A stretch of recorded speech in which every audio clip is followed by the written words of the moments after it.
use the state and the law to do that. But just purely on a medical basis, how bad are they for people? And does it make any difference what age you are? Hi, Colin. It's a controversial one because caffeine is a very useful drug, and it's in these drinks. And these drinks have a lot in. So to put in perspective, a cup of coffee has up to maybe 50 to 100 milligrams of caffeine, which is the active ingredient. So we're talking about caffeine here. And in these drinks, they have up to 250 milligrams.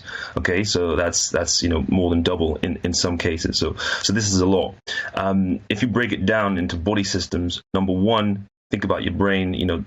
This thing, caffeine in high doses, makes you stressed. It gives you anxiety, and it gives you that fight or flight response. So you feel like you need to do something, and this can be good for people who want that feeling of motivation, and that's why we use it. In academic settings, makes people alert. Of course, people on night shifts use it a lot. The next thing is when it comes to the heart and the cardiovascular system. So blood pressure increases the blood pressure, and it can predispose people to have arrhythmias, and sometimes deadly. So often we see people taking overdose of caffeine and having fatal arrhythmias and end up dying, and this is very, very sad. The other thing is that these drinks actually have a lot of sugar. So this isn't to do with caffeine, okay? So this is sugar.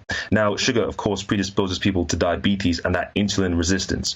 So those are just, 3 or 4 effects which, have major effects on, people's health, and, of course, can kill.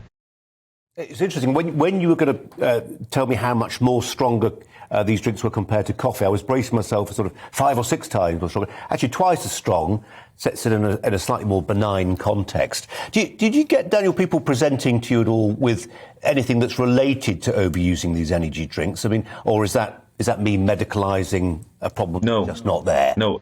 Absolutely. Often people will come to the doctor's surgery and talk about their anxiety. They can't sleep. They're feeling low mood. They're getting headaches. They're getting diarrhea. All of this, caffeine. Caffeine does all these things. A lot of doctors will say, give me a short diary of what you have or what you do during the day, and we'll hone in on that coffee or caffeine intake, and it'll be high. You mentioned the amount being benign of caffeine in energy drinks, but actually even 1 cup of coffee, that's a lot of caffeine, and it has profound effects, and everyone reacts to caffeine differently. So a lot of people go to the doctor, and caffeine is the thing causing their issues.